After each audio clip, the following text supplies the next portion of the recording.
أعوذ بالله من الشيطان الرجيم بسم الله الرحمن الرحيم সুনানে ইবনে মাজা প্রথম খণ্ড হাদিস নাম্বার 551 জাবির রাদিয়াল্লাহু তাআলা আনহু থেকে বর্ণিত তিনি বলেন রাসূলুল্লাহ সাল্লাল্লাহু আলাইহি ওয়াসাল্লাম এক ব্যক্তিকে অতিক্রম করে যাচ্ছিলেন। তখন সে ওযু করেছিল এবং তার চামড়ার মোজাদ্বয় ধৌত করছিল। তিনি তাকে হাতের ইশারায় নিষেধ করেন এবং বলেন, আমাকে মাসহ করার নির্দেশ দেয়া হয়েছে। রাসূলুল্লাহ সাল্লাল্লাহু আলাইহি ওয়াসাল্লাম তার হাত দিয়ে দেখিয়ে বলেন, এভাবে আঙ্গুলের মাথা থেকে নলার মূল পর্যন্ত এবং তিনি তার আঙ্গুল দ্বারা রেখা টানেন পায়ের নলা পর্যন্ত। হাদিস নাম্বার 552 সুরাইয়ে ইবনে হানি রাদিয়াল্লাহু তাআলা আনহু থেকে বর্ণিত তিনি বলেন, আমি আয়েশা রাদিয়াল্লাহু তাআলা আনহাকে মুজাদ্দয়ের উপর মাসেহ সম্পর্কে জিজ্ঞাসা করলাম। তিনি বলেন, তুমি আলীর নিকটে যাও এবং তাকে জিজ্ঞাসা করো, কারণ তিনি এ সম্পর্কে আমার চেয়ে অধিক জ্ঞাত। অতএব আমি আলী রাদিয়াল্লাহু তাআলা আনহু এর নিকটে পৌঁছে তাকে মাসেহ সম্পর্কে জিজ্ঞাসা করলাম। তিনি বলেন, রাসূলুল্লাহ সাল্লাল্লাহু আলাইহি ওয়াসাল্লাম আমাদেরকে মাসেহ করার নির্দেশ দিয়েছেন। মুকিমের জন্য একাধারে একদিন ও এক রাত এবং মুসাফিরের জন্য পূর্ণ 3 দিন পর্যন্ত। হাদিস নাম্বার 553 খুজাইমা ইবনে সাবিত রাদিয়াল্লাহু তাআলা আনহু থেকে বর্ণিত তিনি বলেন, রাসূলুল্লাহ সাল্লাল্লাহু আলাইহি ওয়াসাল্লাম মুসাফিরের জন্য 3 দিন মাসহ করার মেয়াদ নির্ধারণ করেছেন। যদি প্রশ্নকারী আবেদন করতে থাকতো তাহলে তিনি হয়তো 5 দিন নির্ধারণ করতেন। হাদিস নাম্বার 554 খুজাইমা বিনতে সাবিত রাদিয়াল্লাহু তাআলা আনহু থেকে বর্ণিত নবী সাল্লাল্লাহু আলাইহি ওয়াসাল্লাম বলেন 3 দিন। রাবি বলেন, আমার ধারণা মতে তিনি 3 রাতও বলেছেন। মুসাফিরের জন্য মুজাদের উপর মাসহ করার মেয়াদ। হাদিস নাম্বার 555 আবু হুরাইরা রাদিয়াল্লাহু তাআলা আনহু থেকে বর্ণিত তিনি বলেন, লোকেরা বলল, ইয়া রাসূলুল্লাহ, মুজার উপর মাসহ করার মেয়াদ কত? তিনি বলেন, মুসাফিরের জন্য একাধারে 3 দিন ও 3 রাত ও মুকিমের জন্য 1 দিন ও 1 রাত। হাদিস নাম্বার 556 আবু বকরা রাদিয়াল্লাহু তাআলা আনহু থেকে বর্ণিত উযু করে মোজা পরিধানের পর উযু ভঙ্গ হওয়ার ক্ষেত্রে নবী সাল্লাল্লাহু আলাইহি ওয়াসাল্লাম মুসাফিরের জন্য একাধারে 3 দিন ও 3 রাত এবং মুকিমের জন্য 1 দিন ও 1 রাত মোজার উপর মাসহ করার অনুমতি দিয়েছেন। হাদিস নাম্বার 557 উবাই ইবনে ইমারা রাদিয়াল্লাহু তাআলা আনহু থেকে বর্ণিত রাসূলুল্লাহ সাল্লাল্লাহু আলাইহি ওয়াসাল্লাম তার বাড়িতে উভয় কিবলার দিকে মুখ করে নামাজে পড়েছেন। তিনি রাসূলুল্লাহ সাল্লাল্লাহু আলাইহি ওয়াসাল্লামকে বলেন, আমি কি মুজাদ্দের উপর মাসহ করব? তিনি বলেন, হ্যাঁ। রাবি বলেন, 1 দিন? তিনি বলেন, 2 দিন। রাবি বলেন, তাহলে 3 দিন। এভাবে তিনি 7 দিন পর্যন্ত পৌঁছেন। তিনি তাকে বলেন, যত দিন তোমার ইচ্ছা হয়। হাদিস নাম্বার 558 উকবা ইবনে আমির আল জুহানি রাদিয়াল্লাহু তাআলা আনহু থেকে বর্ণিত তিনি মিশর থেকে উমার ইবনুল খাত্তাব রাদিয়াল্লাহু তাআলা আনহু এর নিকট আসেন। উমার রাদিয়াল্লাহু তাআলা আনহু বলেন, কবে থেকে তুমি মোজা খোলনি? তিনি বলেন, এক জুম্মার দিন থেকে পরবর্তী জুম্মার দিন পর্যন্ত। তিনি বলেন, তুমি সুন্নাতকে পেয়ে গেছো।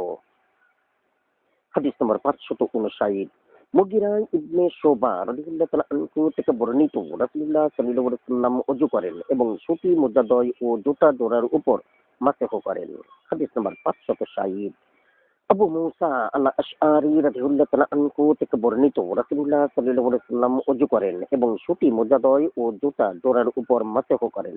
আল্লাহ রাদিয়াল্লাহু তাআলা আনহু তার বর্ণিত হাদিসে বলেন, আমি অবশ্যই জানি যে তিনি জুতা জোড়ার কথা বলেছেন। হাদিস নাম্বার 561 বিলাল রাদিয়াল্লাহু তাআলা আনহু থেকে বর্ণিত রাসূলুল্লাহ সাল্লাল্লাহু আলাইহি ওয়াসাল্লাম তার চামড়ার মুজাদ্দয় ও পাগড়ির উপর মাসহ করেছেন। হাদিস নাম্বার 562 জাফর ইবনে আমর রাদিয়াল্লাহু তাআলা আনহু থেকে তার পিতার সূত্রে বর্ণিত তিনি বলেন, আমি রাসূলুল্লাহ সাল্লাল্লাহু আলাইহি ওয়াসাল্লামকে চামড়ার মুজাদ্দয় ও পাগড়ির উপর মাসহ করতে দেখেছি। হাদিস নাম্বার 563 জায়েদ ইবনে সোহান রাদিয়াল্লাহু তাআলা আনহু এর মুক্তদাস আবু মুসলিম রাদিয়াল্লাহু তাআলা আনহু থেকে বর্ণিত তিনি বলেন, আমি সালমান রাদিয়াল্লাহু তাআলা আনহু এর সাথে ছিলাম। তিনি এক ব্যক্তিকে ওযু করার উদ্দেশ্যে তার চামড়ার মুজাদ্দয় খুলতে দেখে তাকে বলেন, তুমি তোমার মুজাদ্দয়ের উপর, তোমার পাগড়ির উপর ও তোমার মাথার সম্মুখ ভাগ মাসহ করো, কেননা আমি রাসূলুল্লাহ সাল্লাল্লাহু আলাইহি ওয়াসাল্লামকে মুজাদ্দয় ও পাগড়ির উপর মাসহ করতে দেখেছি।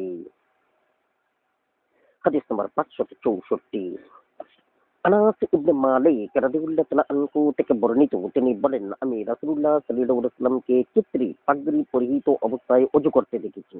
তিনি তার পাগড়ির নিম্নভাগ দিয়ে তার হাত প্রবেশ করিয়ে তার মাথার সম্মুখ ভাগ মাসহ করেন এবং পাগড়ি খুলেননি। হাদিস নাম্বার 565। আম্মার ইবনে ইয়াসির রাদিয়াল্লাহু তাআলা আনহু থেকে বর্ণিত, তিনি বলেন, আয়েশা রাদিয়াল্লাহু তাআলা আনহা এর গলার হার হারিয়ে গেলে তিনি তার সন্ধানে পেছনে থেকে গেলেন। আবু বকর রাদিয়াল্লাহু তাআলা আনহু আয়েশা রাদিয়াল্লাহু তাআলা আনহা এর নিকট উপস্থিত হয়ে লোকদের অগ্রযাত্রায় বিলম্ব ঘটানোর জন্য তার উপর অসন্তুষ্ট হন। তখন মহামহিম আল্লাহ তায়াম্মুমের অনুমতি সম্বলিত আয়াত নাজিল করেন। রাবি বলেন, আমরা সেদিন থেকে কাঁধ পর্যন্ত মাসহ করে আসছি। রাবি বলেন, আবু বকর রাদিয়াল্লাহু তাআলা আনহু আয়েশা রাদিয়াল্লাহু তাআলা আনহা এর নিকট উপস্থিত হয়ে বলেন, আমি জানতাম না যে তুমি এত কল্যাণময়ী। হাদিস নাম্বার 566। আম্মার ইবনে ইয়াসির রাদিয়াল্লাহু তাআলা আনহু থেকে বর্ণিত, তিনি বলেন, আমরা রাসূলুল্লাহ সাল্লাল্লাহু আলাইহি ওয়াসাল্লামের সাথে কাঁধ পর্যন্ত মাসহ করেছি। হাদিস নাম্বার 567। আবু হুরাইরা রাদিয়াল্লাহু তাআলা আনহু থেকে বর্ণিত, রাসূলুল্লাহ সাল্লাল্লাহু আলাইহি ওয়াসাল্লাম বলেন, আমার জন্য ভূপৃষ্ঠকে মসজিদ ও পবিত্রতা অর্জনের উপকরণ করা হয়েছে। হাদিস নাম্বার 568। আয়েশা রাদিয়াল্লাহু তাআলা আনহা থেকে বর্ণিত, তিনি আসমা রাদিয়াল্লাহু তাআলা আনহা এর নিকটে থেকে একটি হার ধার নেন এবং সেটি হারিয়ে যায়। নবী সাল্লাল্লাহু আলাইহি ওয়াসাল্লাম সেটির খোঁজে লোক পাঠান। ইত্যা বছরে তাদের নামাজের ওয়াক্ত হয়ে গেলে তারা বিনা উজুতে নামাজে পড়েন। তারা নবী সাল্লাল্লাহু আলাইহি ওয়াসাল্লামের নিকটে ফিরে এসে এ ব্যাপারে অভিযোগ করেন। তখন তায়াম্মুমের আয়াত নাজিল হয়। উসাইদ ইবনে হুদাইর রাদিয়াল্লাহু তাআলা আনহু আয়েশা রাদিয়াল্লাহু তাআলা আনহাকে বলেন, আল্লাহ আপনাকে উত্তম রূপে পুরস্কৃত করুন। আল্লাহর শপথ, যখনই আপনার উপর কোনো কঠিন বিপদ এসেছে তখনই আল্লাহ তা থেকে আপনার জন্য নাজাতের পথ বের করে দিয়েছেন এবং তাতে মুসলমানদের জন্য বরকত রেখেছেন। হাদিস নাম্বার 569। আব্দুর রহমান ইবনে আবজা রাদিয়াল্লাহু তাআলা আনহু থেকে বর্ণিত, এক ব্যক্তি উমর ইবনুল খাত্তাব রাদিয়াল্লাহু তাআলা আনহু এর নিকট এসে বলল, আমি অপবিত্র হয়েছি কিন্তু পানি পাচ্ছি না, এখন কি করি? উমর রাদিয়াল্লাহু তাআলা আনহু বলেন, তুমি নামাজ পড়ো না। আম্মার ইবনে ইয়াসির রাদিয়াল্লাহু তাআলা আনহু বলেন, হে আমিরুল মুমিনিন, আপনার কি স্মরণ আছে আমি ও আপনি যখন এক যুদ্ধাভিযানে যোগদান করেছিলাম, আমরা অপবিত্র হয়ে পড়লাম কিন্তু পানি পাইনি। তখন আপনি নামাজ পড়েননি কিন্তু আমি মাটিতে গড়াগড়ি করি, অতঃপর নামাজ পড়ি। এরপর আমি নবী সাল্লাল্লাহু আলাইহি ওয়াসাল্লামের নিকট উপস্থিত হয়ে তার নিকট ওই ঘটনা বর্ণনা করি। তিনি বলেন, এটাই তোমার জন্য যথেষ্ট। অতঃপর নবী সাল্লাল্লাহু আলাইহি ওয়াসাল্লাম তার দুই হাত দিয়ে মাটিতে আঘাত করার পর তাতে ফু দেন। তারপর দুই হাত দিয়ে তার মুখমণ্ডল ও উভয় হাত মাসহ করেন। হাদিস নাম্বার 570। আল হাকাম ও সালামা ইবনে কুহাইল রাদিয়াল্লাহু তাআলা আনহু থেকে বর্ণিত, তারা উভয়ই আব্দুল্লাহ ইবনে আবু আওফা রাদিয়াল্লাহু তাআলা আনহু এর নিকট তায়াম্মুম সম্পর্কে জিজ্ঞাসা করেন। তিনি বলেন, নবী সাল্লাল্লাহু আলাইহি ওয়াসাল্লাম আম্মার রাদিয়াল্লাহু তাআলা আনহুকে এভাবে তায়াম্মুম করার নির্দেশ দিয়েছেন। এরপর তিনি তার দুই হাত দিয়ে মাটিতে আঘাত করেন। অতঃপর হস্তদ্বয় ঝেড়ে তার মুখমণ্ডল ও হাকামের বর্ণনায় উভয় হাত মাসহ করেন। সালামা রাদিয়াল্লাহু তাআলা আনহু বলেন, তিনি তার দুই হাতের কনি সমেত মাসহ করেন। হাদিস নাম্বার 571। আম্মার ইবনে ইয়াসির রাদিয়াল্লাহু তাআলা আনহু থেকে বর্ণিত, যখন মুসলমানরা রাসূলুল্লাহ সাল্লাল্লাহু আলাইহি ওয়াসাল্লামের সঙ্গে তায়াম্মুম করেন তখন তিনি মুসলমানদের নির্দেশ দিলে তারা তাদের হাতের তালু দ্বারা মাটিতে আঘাত করেন কিন্তু মাটি থেকে কিছুই নেননি। এরপর তারা তাদের মুখমণ্ডল একবার মাসহ করেন। তারা পুনর্বার তাদের হাতের তালু দ্বারা মাটিতে আঘাত করেন এবং তাদের হাত সমূহ মাসহ করেন। হাদিস নাম্বার 572। আতা ইবনে আবু রাবাহ রাদিয়াল্লাহু তাআলা আনহু থেকে বর্ণিত, তিনি বলেন, আমি ইবনে আব্বাস রাদিয়াল্লাহু তাআলা আনহুকে বর্ণনা করতে শুনেছি যে রাসূলুল্লাহ সাল্লাল্লাহু আলাইহি ওয়াসাল্লামের জামানায় এক ব্যক্তি মাথায় আঘাত পেয়ে আহত হলো। অতঃপর তার স্বপ্নদোষ হলো। তাকে গোসলের নির্দেশ দেওয়া হলে সে গোসল করলো। ফলে সে সর্দি জ্বরে আক্রান্ত হয়ে মারা গেল। এই সংবাদ নবী সাল্লাল্লাহু আলাইহি ওয়াসাল্লামের কাছে পৌঁছলে তিনি বলেন, তারা তাকে হত্যা করেছে। আল্লাহ তাদের হত্যা করুন। অজ্ঞতার প্রতিষেধক কি জিজ্ঞাসা নয়? আতা রাদিয়াল্লাহু তাআলা আনহু বলেন, আমাদের নিকট এই সংবাদ পৌঁছেছে যে রাসূলুল্লাহ সাল্লাল্লাহু আলাইহি ওয়াসাল্লাম বলেছেন, সে যদি তার শরীর ধৌত করত এবং তার মাথা বাদ দিত। হাদিস নাম্বার 573। মাইমুনা রাদিয়াল্লাহু তাআলা আনহা থেকে বর্ণিত, তিনি বলেন, আমি নবী সাল্লাল্লাহু আলাইহি ওয়াসাল্লামের জন্য গোসলের পানি রেখে দিলে তিনি অপবিত্রতার গোসল করেন। তিনি তার বাম হাত দিয়ে পানির পাত্রটি কাঁধ করে তার ডান হাতে পানি ঢালেন এবং দুই হাতের তালু কবজি পর্যন্ত 3 বার ধৌত করেন। অতঃপর নিজের লজ্জাস্থান ধৌত করেন। অতঃপর হস্তদ্বয় মাটিতে ঘষেন। অতঃপর কুলি করেন ও নাকে পানি দেন। তিনি তার মুখমণ্ডল 3 বার এবং দুই হাত 3 বার ধুইলেন। অতঃপর নিজের সমস্ত শরীরে পানি ঢালেন। তারপর একটু সরে গিয়ে তার 2 পা ধৌত করেন। হাদিস নাম্বার 574। জুমাই ইবনে উমাইর আত-তাইমি রাদিয়াল্লাহু তাআলা আনহু বলেন, আমি আমার ফুফু ও খালার সাথে আয়েশা রাদিয়াল্লাহু তাআলা আনহা এর নিকটে প্রবেশ করলাম। আমরা তাকে জিজ্ঞাসা করলাম, রাসূলুল্লাহ সাল্লাল্লাহু আলাইহি ওয়াসাল্লাম অপবিত্রতার গোসলে কি কি করতেন? আয়েশা রাদিয়াল্লাহু তাআলা আনহা বলেন, তিনি প্রথমে তার উভয় হাতে 3 বার পানি ঢালতেন। অতঃপর হাত পানির পাত্রে ঢুকাতেন। অতঃপর 3 বার মাথা ধৌত করতেন। অতঃপর সমস্ত শরীরে পানি ঢালতেন। অতঃপর নামাজে দাঁড়াতেন। আর আমরা আমাদের মাথার চুল ঘন হওয়ায় তা 5 বার ধৌত করি। হাদিস নম্বর 575। জুবাইর ইবনে মুতইম রাদিয়াল্লাহু তাআলা আনহু থেকে বর্ণিত, তিনি বলেন, লোকেরা রাসূলুল্লাহ সাল্লাল্লাহু আলাইহি ওয়াসাল্লামের সামনে অপবিত্রতার গোসল সম্পর্কে বাদানুবাদে লিপ্ত হলো। রাসূলুল্লাহ সাল্লাল্লাহু আলাইহি ওয়াসাল্লাম বলেন, আমি তো হাত ভর্তি করে 3 বার আমার মাথায় পানি ঢেলে থাকি। হাদিস নম্বর 576। আবু সাঈদ রাদিয়াল্লাহু তাআলা আনহু থেকে বর্ণিত, এক ব্যক্তি তাকে নাপাকের গোসল সম্পর্কে জিজ্ঞাসা করলে তিনি বলেন 3 বার। লোকটি বলল, আমার মাথায় চুল তো বেশ ঘন। তিনি বলেন, রাসূলুল্লাহ সাল্লাল্লাহু আলাইহি ওয়াসাল্লাম মাথার চুল তোমার চুলের চাইতে অধিক ঘন ছিল এবং তিনি তোমার চাইতে অধিক পবিত্রতা সচেতন ছিলেন। হাদিস নাম্বার 577। জাবির রাদিয়াল্লাহু তাআলা আনহু থেকে বর্ণিত, তিনি বলেন, আমি বললাম, ইয়া রাসূলুল্লাহ, আমি শীত প্রধান অঞ্চলে কিভাবে নাপাকের গোসল করব? তিনি বলেন, আমি তো হাতে পানি দিয়ে নিয়ে 3 বার আমার মাথায় ঢেলে থাকি। হাদিস নাম্বার 578। আবু হুরাইরা রাদিয়াল্লাহু তাআলা আনহু থেকে বর্ণিত, এক ব্যক্তি তাকে জিজ্ঞাসা করলো, অপবিত্রতার গোসলে আমি আমার মাথায় কতবার পানি ঢালবো? তিনি বলেন, রাসূলুল্লাহ সাল্লাল্লাহু আলাইহি ওয়াসাল্লাম হাত ভর্তি করে তার মাথায় 3 বার পানি ঢালতেন। লোকটি বলল, আমার চুল তো খুব লম্বা। তিনি বলেন, রাসূলুল্লাহ সাল্লাল্লাহু আলাইহি ওয়াসাল্লামের মাথার চুল ছিল তোমার চুলের চাইতে অধিক লম্বা এবং তিনি ছিলেন অধিক পবিত্রতা সচেতন। হাদিস নাম্বার 579। আয়েশা রাদিয়াল্লাহু তাআলা আনহা থেকে বর্ণিত, তিনি বলেন, রাসূলুল্লাহ সাল্লাল্লাহু আলাইহি ওয়াসাল্লাম নাপাকের গোসলের পর ওযু করতেন না। হাদিস নাম্বার 580। আয়েশা রাদিয়াল্লাহু তাআলা আনহা থেকে বর্ণিত, তিনি বলেন, রাসূলুল্লাহ সাল্লাল্লাহু আলাইহি ওয়াসাল্লাম নাপাকের গোসল করার পর এবং আমার গোসলের পূর্বে আমাকে জড়িয়ে ধরে উষ্ণতা লাভ করতেন। হাদিস নাম্বার 581। আয়েশা রাদিয়াল্লাহু তাআলা আনহা থেকে বর্ণিত, তিনি বলেন, রাসূলুল্লাহ সাল্লাল্লাহু আলাইহি ওয়াসাল্লাম অপবিত্র হতেন, তারপর গোসল না করেই ঘুমিয়ে যেতেন। অতঃপর উঠে গোসল করতেন। হাদিস নাম্বার 582। আয়েশা রাদিয়াল্লাহু তাআলা আনহা থেকে বর্ণিত, তিনি বলেন, রাসূলুল্লাহ সাল্লাল্লাহু আলাইহি ওয়াসাল্লাম তার স্ত্রীর সাথে মিলিত হওয়ার প্রয়োজন মনে করলে তা পূর্ণ করতেন। অতঃপর সেই অবস্থায় গোসল না করে ঘুমিয়ে যেতেন। হাদিস নাম্বার 583। আয়েশা রাদিয়াল্লাহু তাআলা আনহা থেকে বর্ণিত, রাসূলুল্লাহ সাল্লাল্লাহু আলাইহি ওয়াসাল্লাম অপবিত্র হতেন, অতঃপর গোসল না করে সেই অবস্থায় ঘুমিয়ে যেতেন। সুফিয়ান রাদিয়াল্লাহু তাআলা আনহু বলেন, আমি একদিন এই হাদিস বর্ণনা করলে ইসমাঈল রাদিয়াল্লাহু তাআলা আনহু আমাকে বলেন, হে যুবক, হাদিসটি কোনো কিছুর সাথে মজবুত করে বেঁধে রাখা হোক। হাদিস নাম্বার 584। আয়েশা রাদিয়াল্লাহু তাআলা আনহা থেকে বর্ণিত, তিনি বলেন, রাসূলুল্লাহ সাল্লাল্লাহু আলাইহি ওয়াসাল্লাম অপবিত্র হওয়ার পর ঘুমানোর ইচ্ছা করলে তার পূর্বে নামাজের ওযুর ন্যায় ওযু করে নিতেন। হাদিস নাম্বার 585। ইবনে উমার রাদিয়াল্লাহু তাআলা আনহু থেকে বর্ণিত, উমর ইবনুল খাত্তাব রাদিয়াল্লাহু তাআলা আনহু রাসূলুল্লাহ সাল্লাল্লাহু আলাইহি ওয়াসাল্লামকে বললেন, আমাদের কেউ কি অপবিত্র অবস্থায় ঘুমাতে পারে? তিনি বলেন, হ্যাঁ, সে ওযু করে নিলে পারবে। হাদিস নাম্বার 586। আবু সাঈদ আল খুদরি রাদিয়াল্লাহু তাআলা আনহু থেকে বর্ণিত, তিনি রাতের বেলা অপবিত্র হতেন, অতঃপর ঘুমানোর ইচ্ছা করতেন। রাসূলুল্লাহ সাল্লাল্লাহু আলাইহি ওয়াসাল্লাম তাকে ওযু করে ঘুমানোর নির্দেশ দেন। হাদিস নাম্বার 587। আবু সাঈদ রাদিয়াল্লাহু তাআলা আনহু থেকে বর্ণিত, তিনি বলেন, রাসূলুল্লাহ সাল্লাল্লাহু আলাইহি ওয়াসাল্লাম বলেছেন, তোমাদের কেউ স্ত্রী সহবাসের পর পুনরায় সহবাসের ইচ্ছা করলে সে যেন ওযু করে নেয়। হাদিস নাম্বার 588। আনাস রাদিয়াল্লাহু তাআলা আনহু থেকে বর্ণিত, নবী সাল্লাল্লাহু আলাইহি ওয়াসাল্লাম তার সকল স্ত্রীর সাথে সহবাস শেষে একবার গোসল করতেন। হাদিস নাম্বার 589। আনাস রাদিয়াল্লাহু তাআলা আনহু থেকে বর্ণিত, তিনি বলেন, আমি রাসূলুল্লাহ সাল্লাল্লাহু আলাইহি ওয়াসাল্লামের গোসলের পানি প্রস্তুত করে রাখলাম। তিনি একই রাতে তার সকল স্ত্রীর সাথে সহবাসের পর একবার গোসল করেন। হাদিস নাম্বার 590। আবু রাফে রাদিয়াল্লাহু তাআলা আনহু থেকে বর্ণিত, নবী সাল্লাল্লাহু আলাইহি ওয়াসাল্লাম এক রাতে তার স্ত্রীগণের সাথে সহবাস করলেন।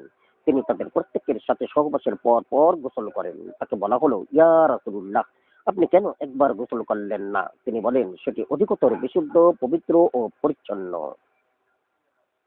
হাদিস নম্বর 591। আয়েশা রাদিয়াল্লাহু তাআলা আনহা থেকে বর্ণিত, তিনি বলেন, রাসূলুল্লাহ সাল্লাল্লাহু আলাইহি ওয়াসাল্লাম নাপাক অবস্থায় কিছু খাবার ইচ্ছা করলে ওযু করে নিতেন। হাদিস নম্বর 592।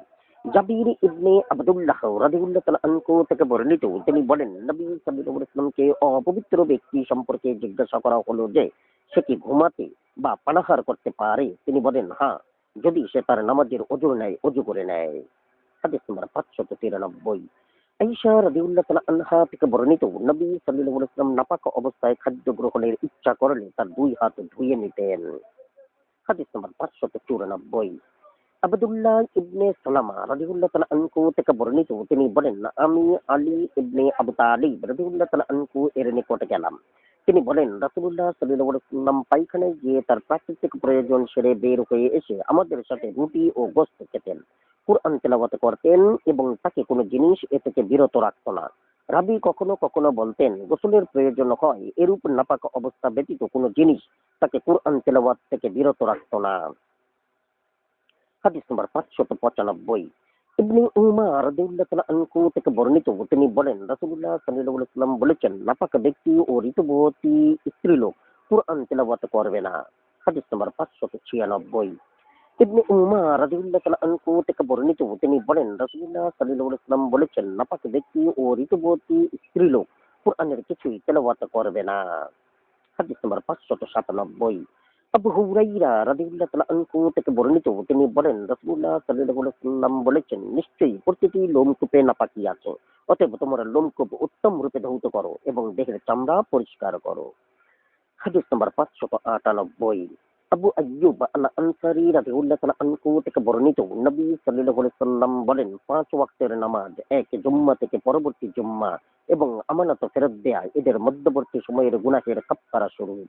আমি বললাম, আমানত ফেরত দেওয়ার অর্থ কি? তিনি বলেন, নাপাকির গোসল করা, কেননা প্রতিটি লোমকূপে নাপাকি আছে। হাদিস নম্বর 599। আলী ইবনে আবু তালিব রাদিয়াল্লাহু তাআলা আনহু থেকে বর্ণিত, নবী সাল্লাল্লাহু আলাইহি ওয়াসাল্লাম বলেন, যে ব্যক্তি নাপাকির গোসলে তার দেহের একটি পশমও না ধুয়ে ছেড়ে দেয়, সে গোসলই করেনি, তাকে দুজকের এই শাস্তি দেয়া হবে। আলী রাদিয়াল্লাহু তাআলা আনহু বলেন, এরপর থেকে আমি আমার চুলের সাথে শত্রুতা করে আসছি। তিনি তার মাথা মুন্ডন করতেন। হাদিস নম্বর 600। উম্মু সালামা রাদিয়াল্লাহু তাআলা আনহু থেকে বর্ণিত, তিনি বলেন, উম্মু সুলাইম রাদিয়াল্লাহু তাআলা আনহু নবী সাল্লাল্লাহু আলাইহি ওয়াসাল্লামের নিকটে এসে জিজ্ঞাসা করেন যে স্ত্রীলোকের যদি পুরুষ লোকের ন্যায় স্বপ্নদোষ হয় তবে কি করবে? তিনি বলেন, হ্যাঁ, সে পানি বীর্য দেখতে পেলে যেন গোসল করে। আমি বললাম, তুমি তো নারীদের অবমাননা করলে, মহিলাদেরও কি স্বপ্নদোষ হয়? নবী সাল্লাল্লাহু আলাইহি ওয়াসাল্লাম বলেন, তোমার হাত ধুলিমলিন হোক, তা না হলে সন্তান মাতৃ সদৃশ হয় কেন? হাদিস নম্বর 601। আনাস রাদিয়াল্লাহু তাআলা আনহু থেকে বর্ণিত, উম্মু সুলাইম রাদিয়াল্লাহু তাআলা আনহু রাসূলুল্লাহ সাল্লাল্লাহু আলাইহি ওয়াসাল্লামের নিকটে জিজ্ঞাসা করেন, পুরুষের ন্যায় কোন নারীর স্বপ্নদোষ হলে সে কি করবে? রাসূলুল্লাহ সাল্লাল্লাহু আলাইহি ওয়াসাল্লাম বলেন, যদি তার স্বপ্নদোষ হয় এবং তার বীর্যপাত হয় তবে তাকে গোসল করতে হবে। উম্মু সালামা রাদিয়াল্লাহু তাআলা আনহা বলেন, ইয়া রাসূলুল্লাহ, তাই কি হয়? তিনি বলেন, হ্যাঁ, পুরুষের বীর্য গাঢ় সাদা এবং স্ত্রীলোকের বীর্য পাতলা হলদে রং বিশিষ্ট। সুতরাং এদের মধ্যে যার বীর্য আগে স্খলিত হয়, সন্তান তার সদৃশ্য হয়। হাদিস নাম্বার 602। খাওলা বিনতে হাকিম রাদিয়াল্লাহু তাআলা আনহু থেকে বর্ণিত, তিনি রাসূলুল্লাহ সাল্লাল্লাহু আলাইহি ওয়াসাল্লামকে জিজ্ঞাসা করেন, পুরুষের ন্যায় নারীর স্বপ্নদোষ হলে? তিনি বলেন, বীর্যপাত না হওয়া পর্যন্ত গোসল করা তার কর্তব্য নয়, যেমন পুরুষের বীর্যপাত না হলে গোসল করতে হয় না। হাদিস নাম্বার 603।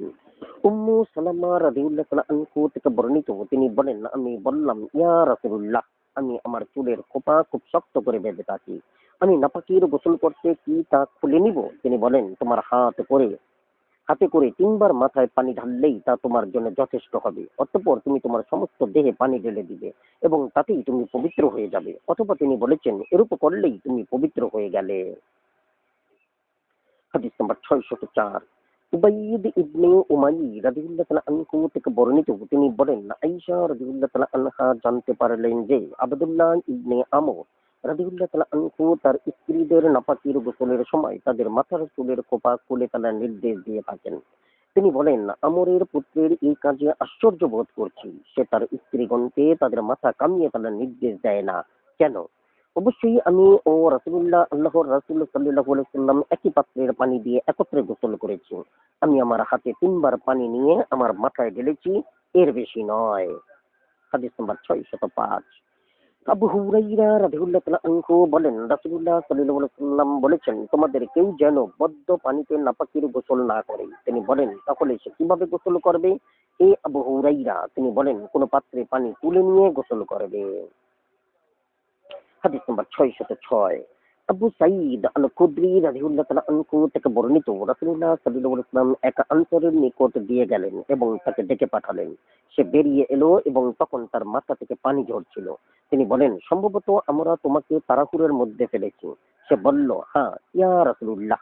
তিনি বলেন, যখন তোমার তাড়াহুড়া করতে হয় এবং তোমার বীর্যপাত না হয়, তখন তোমার জন্য গোসল অপরিহার্য নয়, তুমি ওযু করে নিবে। হাদিস নাম্বার ৬০৭। আবু আইয়ুব রাদিয়াল্লাহু তাআলা আনহু থেকে বর্ণিত, তিনি বলেন, রাসূলুল্লাহ সাল্লাল্লাহু আলাইহি ওয়াসাল্লাম বলেছেন, বীর্যপাত হলে গোসল ওয়াজিব হয়। হাদিস নাম্বার ৬০৮। নবী সাল্লাল্লাহু আলাইহি ওয়াসাল্লামের স্ত্রী আয়েশা রাদিয়াল্লাহু তাআলা আনহা থেকে বর্ণিত, তিনি বলেন, দুই বিপরীত লিঙ্গ পরস্পর মিলিত হলে গোসল ওয়াজিব হয়। আমি ও রাসূলুল্লাহ সাল্লাল্লাহু আলাইহি ওয়াসাল্লাম এরূপ করেছি এবং আমরা গোসল করেছি। হাদিস নাম্বার ৬০৯। উবাই ইবনে কাব রাদিয়াল্লাহু তাআলা আনহু থেকে বর্ণিত, তিনি বলেন, ইসলামের প্রাথমিক যুগে বীর্যপাতের ফলে গোসল ওয়াজিব ছিল না। অতঃপর আমাদেরকে গোসলের নির্দেশ দেয়া হয়। হাদিস নাম্বার ৬১০। আবু হুরাইরা রাদিয়াল্লাহু তাআলা আনহু থেকে বর্ণিত, রাসূলুল্লাহ সাল্লাল্লাহু আলাইহি ওয়াসাল্লাম বলেন, যখন কোনো ব্যক্তি তার স্ত্রীর ৪ অঙ্গের মধ্যবর্তী স্থানে উপবিষ্ট হয় এবং তার সাথে সঙ্গম করে, তখন গোসল ওয়াজিব হয়। হাদিস নাম্বার ৬১১। আমর ইবনে শুয়াইব রাদিয়াল্লাহু তাআলা আনহু থেকে পর্যায়ক্রমে তার পিতা ও দাদার সূত্রে বর্ণিত, তিনি বলেন, রাসূলুল্লাহ সাল্লাল্লাহু আলাইহি ওয়াসাল্লাম বলেছেন, দুই বিপরীত লিঙ্গ পরস্পর মিলিত হলে এবং পুরুষাঙ্গের অগ্রভাগ অদৃশ্য হয়ে গেলেই গোসল ওয়াজিব হয়। হাদিস নাম্বার ৬১২। আয়েশা রাদিয়াল্লাহু তাআলা আনহা থেকে বর্ণিত, নবী সাল্লাল্লাহু আলাইহি ওয়াসাল্লাম বলেন, যদি তোমাদের কেউ ঘুম থেকে জেগে উঠে ভিজা দেখতে পায় কিন্তু স্বপ্নদোষের কথা তার মনে না পড়ে, তাহলে সে গোসল করবে। অপরদিকে তার স্বপ্নদোষের কথা স্মরণ হলে কিন্তু ভিজা দেখতে না পেলে তার উপর গোসল ওয়াজিব নয়। হাদিস নাম্বার ৬১৩। আবু সামহ রাদিয়াল্লাহু তাআলা আনহু বলেন, আমি নবী সাল্লাল্লাহু আলাইহি ওয়াসাল্লামের খেদমত করতাম। তিনি গোসলের ইচ্ছা করলে বলতেন, আমার দিকে পিঠ ফিরিয়ে দাঁড়াও। আমি তার দিকে আমার পিঠ ফিরিয়ে দাঁড়াতাম এবং কাপড় লম্বা করে তা দিয়ে তাকে আড়াল করতাম। হাদিস নাম্বার ৬১৪। উবাইদুল্লাহ ইবনে আবদুল্লাহ ইবনে নাওফাল রাদিয়াল্লাহু তাআলা আনহু থেকে বর্ণিত, তিনি বলেন, আমি অনেকের কাছে জিজ্ঞাসা করেছি যে রাসূলুল্লাহ সাল্লাল্লাহু আলাইহি ওয়াসাল্লাম কি সফররত অবস্থায় চাশতের নামাজ পড়তেন। আমাকে অবহিত করার মতো কাউকে আমি পেলাম না। অবশেষে উম্মু হানি বিনতে আবু তালিব রাদিয়াল্লাহু তাআলা আনহু আমাকে অবহিত করেন যে নবী সাল্লাল্লাহু আলাইহি ওয়াসাল্লাম মক্কা বিজয়ের বছর সেখানে আসেন। তিনি আড়াল করার জন্য নির্দেশ দেন। সে মতে তার জন্য আড়ালের ব্যবস্থা করা হয়। তিনি গোসল করে অতঃপর ৮ রাকাত চাশতের নামাজ পড়েন। হাদিস নাম্বার ৬১৫। আব্দুল্লাহ ইবনে মাসউদ রাদিয়াল্লাহু তাআলা আনহু থেকে বর্ণিত, তিনি বলেন, রাসূলুল্লাহ সাল্লাল্লাহু আলাইহি ওয়াসাল্লাম বলেছেন, তোমাদের কেউ যেন আড়ালের ব্যবস্থা না করে উন্মুক্ত ময়দানে কিংবা ছাদের উপরে গোসল না করে, কারণ সে তাকে না দেখলেও তিনি আল্লাহ তাকে দেখেন। হাদিস নাম্বার ৬১৬। আব্দুল্লাহ ইবনে আরকাম রাদিয়াল্লাহু তাআলা আনহু থেকে বর্ণিত, তিনি বলেন, রাসূলুল্লাহ সাল্লাল্লাহু আলাইহি ওয়াসাল্লাম বলেছেন, তোমাদের কেউ পায়খানায় যাওয়ায় মনস্থ করলে এবং নামাজের ইকামত হতে থাকলে সে যেন প্রথমে পায়খানা সেরে নেয়। হাদিস নাম্বার ৬১৭। আবু উমামা রাদিয়াল্লাহু তাআলা আনহু থেকে বর্ণিত, রাসূলুল্লাহ সাল্লাল্লাহু আলাইহি ওয়াসাল্লাম যে কোনো ব্যক্তিকে পেশাব পায়খানার বেগ চেপে রেখে নামাজ পড়তে নিষেধ করেছেন। হাদিস নাম্বার ৬১৮। আবু হুরাইরা রাদিয়াল্লাহু তাআলা আনহু থেকে বর্ণিত, তিনি বলেন, রাসূলুল্লাহ সাল্লাল্লাহু আলাইহি ওয়াসাল্লাম বলেছেন, তোমাদের কেউ যেন পেশাব পায়খানার বেগ নিয়ে নামাজে না দাঁড়ায়। হাদিস নাম্বার ৬১৯। সাওবান রাদিয়াল্লাহু তাআলা আনহু থেকে বর্ণিত, রাসূলুল্লাহ সাল্লাল্লাহু আলাইহি ওয়াসাল্লাম বলেন, কোন মুসলমানের পেশাব পায়খানার বেগ হলে সে যেন তা থেকে হালকা না হয়ে নামাজে না দাঁড়ায়। হাদিস নাম্বার ৬২০। উরওয়া ইবনু জুবাইর রাদিয়াল্লাহু তাআলা আনহু থেকে বর্ণিত, ফাতিমা বিনতে আবু হুবাইশ রাদিয়াল্লাহু তাআলা আনহু তাকে বলেন যে তিনি রাসূলুল্লাহ সাল্লাল্লাহু আলাইহি ওয়াসাল্লামের নিকট উপস্থিত হয়ে তার কাছে ঋতুস্রাব সম্পর্কে অভিযোগ করেন। রাসূলুল্লাহ সাল্লাল্লাহু আলাইহি ওয়াসাল্লাম বলেন, তা এক প্রকার শিরাজনিত রোগ, সুতরাং তুমি লক্ষ্য রাখবে যে তোমার হাইজ শুরু হলে নামাজ পড়বে না। হাইজ কাল উত্তীর্ণ হলে পর তুমি পবিত্রতা অর্জন করবে, অতঃপর দুই হাইজের মধ্যবর্তীকালে নামাজ পড়বে। হাদিস নম্বর 621। আয়েশা রাদিয়াল্লাহু তাআলা আনহা থেকে বর্ণিত, তিনি বলেন, ফাতিমা বিনতে আবু হুবাইশ রাদিয়াল্লাহু তাআলা আনহা রাসূলুল্লাহ সাল্লাল্লাহু আলাইহি ওয়াসাল্লামের নিকট এসে বলেন, ইয়া রাসূলুল্লাহ, আমার অনবরত রক্তস্রাব হতেই থাকে এবং আমি পবিত্র হতে পারি না, আমি কি নামাজ ছেড়ে দিব? তিনি বলেন, না, বরং এটি হচ্ছে একটি শিরাজনিত রোগ এবং এটা হাইজের রক্ত নয়। অতএব তোমার ঋতুস্রাব দেখা দিলে তুমি নামাজ ছেড়ে দিবে, অতঃপর ঋতুস্রাব বন্ধ হয়ে গেলে তুমি রক্ত ধুয়ে ফেলে নামাজ পড়বে। হাদিস নম্বর 622। উম্মু হাবিবা বিনতে জাহশ রাদিয়াল্লাহু তাআলা আনহু থেকে বর্ণিত, তিনি বলেন, আমার ইস্তিহাজার রক্ত খুব বেশি দিন ধরে নির্গত হতো। আমি এ ব্যাপারে সমাধান জানতে নবী সাল্লাল্লাহু আলাইহি ওয়াসাল্লামের নিকট এলাম এবং তাকে বিষয়টি অবহিত করলাম। রাবী বলেন, আমি তাকে আমার বোন জয়নবের নিকট পেলাম। আমি বললাম, ইয়া রাসূলুল্লাহ, আপনার সাথে আমার একটি বিশেষ প্রয়োজন আছে। তিনি বলেন, তা কি? হে আমার প্রিয় শালিকা। আমি বললাম, আমার খুব বেশি পরিমাণে দীর্ঘ সময় ধরে ইস্তিহাজার রক্ত আসে, যা আমাকে নামাজ রোজা থেকে বিরত রাখে। এই ব্যাপারে আপনি আমাকে কি হুকুম করেন? তিনি বলেন, আমি তোমাকে তুলার পট্টি ব্যবহারের নির্দেশ দিচ্ছি, কেননা তা রক্ত প্রতিরোধক। আমি বললাম, তা পরিমাণে আরো বেশি। পরবর্তী বর্ণনা শরীকের হাদিসের অনুরূপ। হাদিস নম্বর 623। উম্মু সালামা রাদিয়াল্লাহু তাআলা আনহু থেকে বর্ণিত, তিনি বলেন, এক মহিলা নবী সাল্লাল্লাহু আলাইহি ওয়াসাল্লামের নিকট সমাধান জানতে চেয়ে বলেন, আমার অনবরত রক্তস্রাব হয়, আমি কখনো পবিত্র হই না, আমি কি নামাজ ছেড়ে দিব? তিনি বলেন, না, বরং তুমি তোমার হাইজের মেয়াদে নামাজ ত্যাগ করো। আবু বকর রাদিয়াল্লাহু তাআলা আনহু এর রিওয়ায়াতে আছে, প্রতি মাসে হাইজের সমপরিমাণ মেয়াদ নির্ধারণ করো, অতঃপর গোসল করে কাপড়ের পট্টি বেঁধে নামাজ পড়ো। হাদিস নম্বর 624। আয়েশা রাদিয়াল্লাহু তাআলা আনহা থেকে বর্ণিত, তিনি বলেন, ফাতিমা বিনতে আবু হুবাইশ রাদিয়াল্লাহু তাআলা আনহা নবী সাল্লাল্লাহু আলাইহি ওয়াসাল্লামের নিকট এসে বললেন, ইয়া রাসূলুল্লাহ, আমার রক্তস্রাব হইতেই থাকে এবং আমি কখনো পবিত্র হতে পারি না, আমি কি নামাজ ছেড়ে দিব? তিনি বলেন, না, এটা এক প্রকার শিরাজনিত রোগ, এটা হাইজের রক্ত নয়। তুমি তোমার হাইজের মেয়াদকাল নামাজ থেকে বিরত থাকো, অতঃপর গোসল করো এবং প্রতি ওয়াক্ত নামাজের জন্য অজু করে নামাজ পড়ো, যদিও নামাজের পাটিতে রক্ত পড়ে। হাদিস নম্বর 625। আদি ইবনে সাবিত রাদিয়াল্লাহু তাআলা আনহু থেকে তার পিতা ও তার দাদার সূত্রে বর্ণিত, নবী সাল্লাল্লাহু আলাইহি ওয়াসাল্লাম বলেন, ইস্তিহাজায় রক্ত প্রদারে আক্রান্ত নারী তার হাইজের মেয়াদকাল নামাজ ত্যাগ করবে, এরপর সে গোসল করবে এবং প্রতি ওয়াক্ত নামাজের জন্য অজু করবে এবং নামাজ রোজা করবে। হাদিস নম্বর 626। উরওয়া ইবনু জুবাইর ও আমরা বিনতে আব্দুর রহমান রাদিয়াল্লাহু তাআলা আনহু থেকে বর্ণিত, নবী সাল্লাল্লাহু আলাইহি ওয়াসাল্লামের স্ত্রী আয়েশা রাদিয়াল্লাহু তাআলা আনহা বলেন, আব্দুর রহমান ইবনে আউফ রাদিয়াল্লাহু তাআলা আনহু এর স্ত্রী উম্মু হাবিবা বিনতে জাহশ রাদিয়াল্লাহু তাআলা আনহা এর ইস্তিহাজা রক্ত প্রদর হলো। তিনি 7 বছর তার স্ত্রীত্বে ছিলেন। তিনি নবী সাল্লাল্লাহু আলাইহি ওয়াসাল্লামের নিকট এসে অভিযোগ করলে তিনি বলেন, এটা হাইজে রক্ত নয়, বরং তা একটি শিরাজনিত রোগ। তোমার হাইজ শুরু হলেই তুমি নামাজ ছেড়ে দিবে এবং হাইজের রক্ত বন্ধ হয়ে গেলে তুমি গোসল করে নামাজ পড়বে। আয়েশা রাদিয়াল্লাহু তাআলা আনহা বলেন, এরপর তিনি প্রতি ওয়াক্ত নামাজের জন্য গোসল করে নামাজ পড়তেন। তিনি তার বোন জয়নব বিনতে জাহিশ রাদিয়াল্লাহু তাআলা আনহা এর পানির পাত্রে বসতেন, এমনকি রক্তের লাল রঙে পানি রঞ্জিত হয়ে যেত। হাদিস নম্বর 627। হামনা বিনতে জাহশ রাদিয়াল্লাহু তাআলা আনহু থেকে বর্ণিত, রাসূলুল্লাহ সাল্লাল্লাহু আলাইহি ওয়াসাল্লামের জীবদ্দশায় তার ইস্তিহাজা শুরু হলে তিনি রাসূলুল্লাহ সাল্লাল্লাহু আলাইহি ওয়াসাল্লামের নিকট এসে বলেন, আমার প্রচুর পরিমাণে হাইজে রক্ত আসে। তিনি তাকে বলেন, তুমি তুলার পট্টি ব্যবহার করো। হামনা রাদিয়াল্লাহু তাআলা আনহু তাকে বলেন, তা অত্যধিক, আমার সারাক্ষণই স্রাব হতে থাকে। তিনি বলেন, তাহলে স্রাব নির্গত স্থানে কাপড়ের পট্টি বাঁধো এবং প্রতি মাসের 6 বা 7 দিন হাইজের মেয়াদ গণ্য করো। জোহরের নামাজ বিলম্বে ওয়াক্তের শেষ দিকে ও আসরের নামাজ জলদি ওয়াক্তের প্রথম ভাগে পড়ো এবং এই নামাজের জন্য একবার গোসল করো।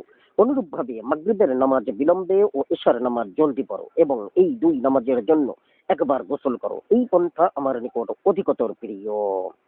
হাদিস নম্বর 628। উম্মু কায়েস বিনতে মেহসান রাদিয়াল্লাহু তাআলা আনহু থেকে বর্ণিত, তিনি বলেন, আমি রাসূলুল্লাহ সাল্লাল্লাহু আলাইহি ওয়াসাল্লামকে পরিধানের কাপড়ে হাইজে রক্ত লেগে যাওয়া সম্পর্কে জিজ্ঞাসা করলাম। তিনি বলেন, তুমি তা পানি ও বরই পাতা দিয়ে ধৌত করো এবং কাঠি দিয়ে হলেও তা কুচিয়ে পরিষ্কার করো। হাদিস নম্বর 629। আসমা বিনতে আবু বকর সিদ্দিক রাদিয়াল্লাহু তাআলা আনহু থেকে বর্ণিত, তিনি বলেন, রাসূলুল্লাহ সাল্লাল্লাহু আলাইহি ওয়াসাল্লামের নিকট পরিধানের কাপড়ে হাইজে রক্ত লেগে গেলে তার বিধান জিজ্ঞাসা করা হলো। তিনি বলেন, তা কুটে ফেলে ধৌত করো এবং তা পরেই নামাজ পড়ো। হাদিস নম্বর 630। নবী সাল্লাল্লাহু আলাইহি ওয়াসাল্লামের স্ত্রী আয়েশা রাদিয়াল্লাহু তাআলা আনহা থেকে বর্ণিত, তিনি বলেন, আমাদের কারো হাইজ হওয়ার পর পবিত্র অবস্থায় পৌঁছে সে তার পরিধেয় থেকে রক্তের দাগ ফুটে তুলে রগড়িয়ে ধৌত করত, অতঃপর গোটা কাপড়ে পানি ছিটিয়ে দিত, অতঃপর সেই কাপড়ে নামাজ পড়ত। হাদিস নম্বর 631। ঈশা রাদিয়াল্লাহু তাআলা আনহা থেকে বর্ণিত, জনৈক মহিলা তাকে জিজ্ঞাসা করল, ঋতুবতী নারী কি কাজা নামাজ আদায় করবে? ঈশা রাদিয়াল্লাহু তাআলা আনহা তাকে বলেন, তুমি কি হারুরিয়া খারিজি নারী? নবী সাল্লাল্লাহু আলাইহি ওয়াসাল্লামের জীবদ্দশায় আমাদের হায়েজ হতো, অতঃপর আমরা পবিত্র হতাম, কিন্তু তিনি আমাদেরকে কাজা নামাজ আদায় করার নির্দেশ দেননি। হাদিস নম্বর 632। ঈশা রাদিয়াল্লাহু তাআলা আনহা থেকে বর্ণিত, তিনি বলেন, রাসূলুল্লাহ সাল্লাল্লাহু আলাইহি ওয়াসাল্লাম আমাকে বললেন, মসজিদ থেকে চাটাইটি তুলে আমাকে এনে দাও। আমি বললাম, আমি তো হাইজগ্রস্ত। তিনি বললেন, তোমার হাইজের নাপাক তো আর তোমার হাতে লেগে নেই। হাদিস নম্বর 633। ঈশা রাদিয়াল্লাহু তাআলা আনহা থেকে বর্ণিত, তিনি বলেন, নবী সাল্লাল্লাহু আলাইহি ওয়াসাল্লাম মসজিদে ইতিকাফরত অবস্থায় তার মাথা আমার নিকটে এগিয়ে দিতেন। আমি তখন ঋতুবতী ছিলাম। আমি তার মাথা ধুয়ে চুল আঁচড়িয়ে দিতাম। হাদিস নম্বর 634। ঈশা রাদিয়াল্লাহু তাআলা আনহা থেকে বর্ণিত, তিনি বলেন, আমি হাইজগ্রস্ত থাকাকালে রাসূলুল্লাহ সাল্লাল্লাহু আলাইহি ওয়াসাল্লাম তার মাথা আমার কোলে রেখে কুরআন তিলাওয়াত করতেন।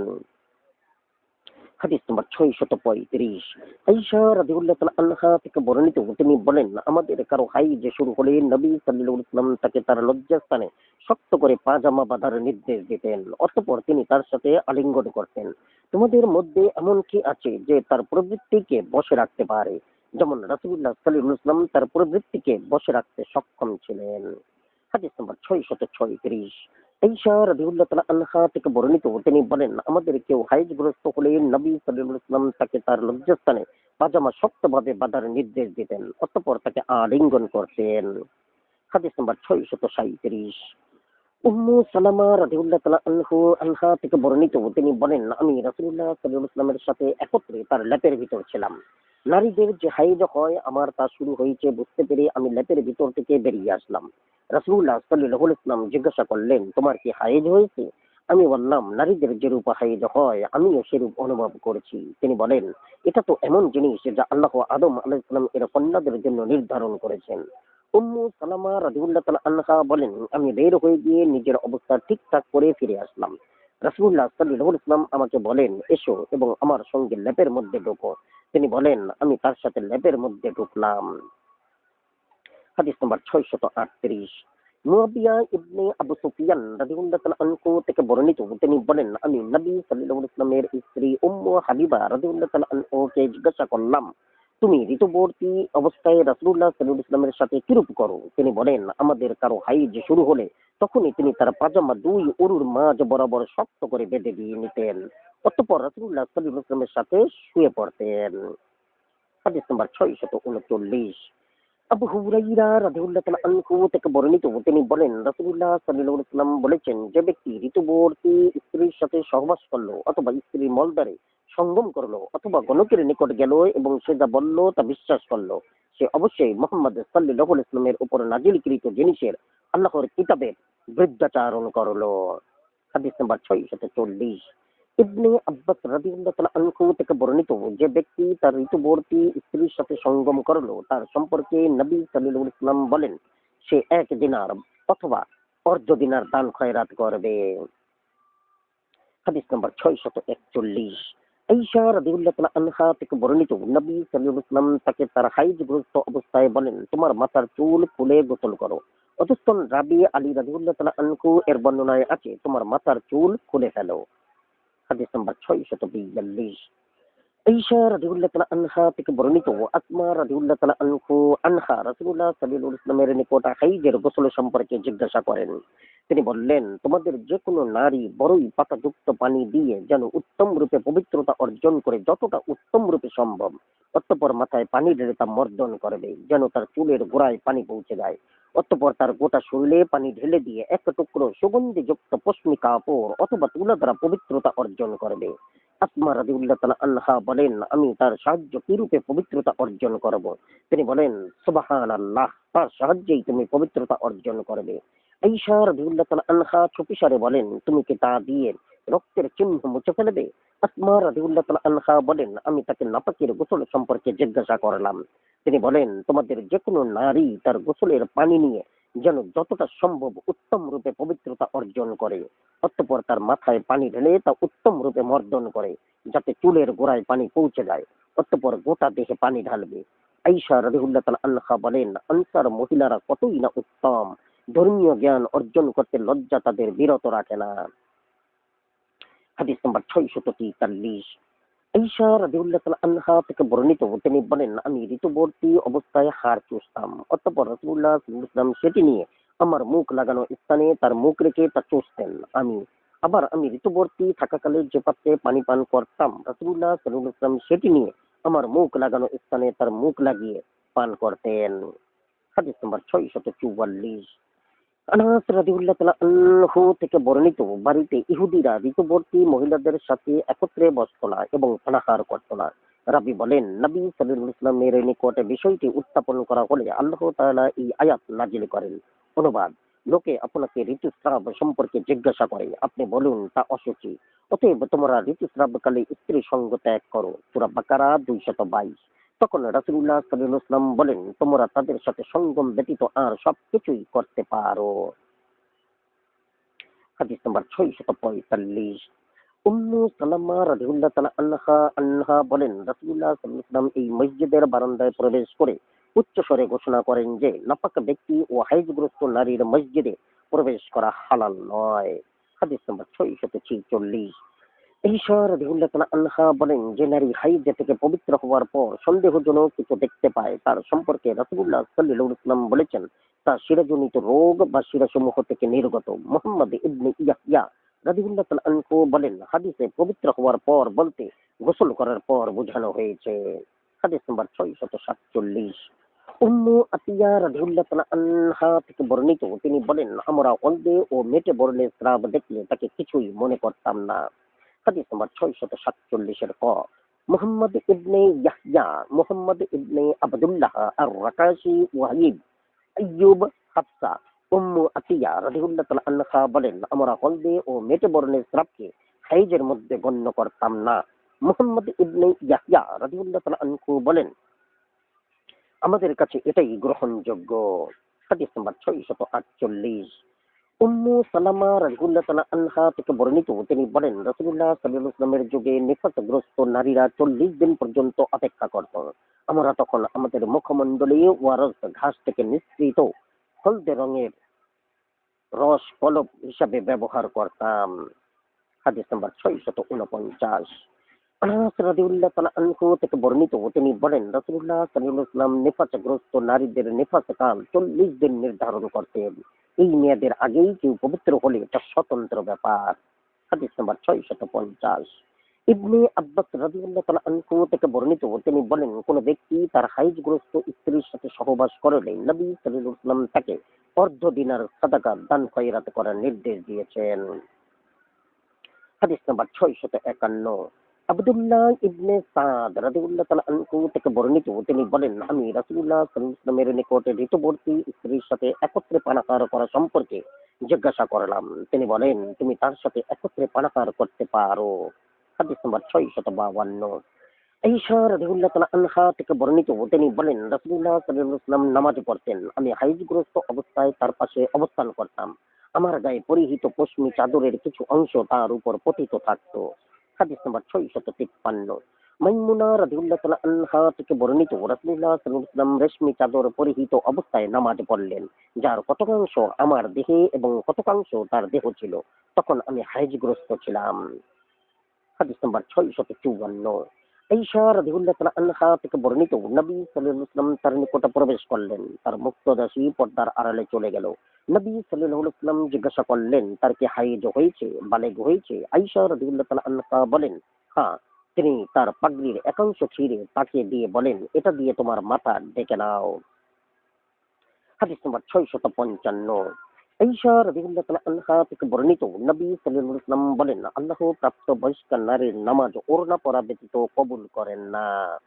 হাদিস নম্বর 656।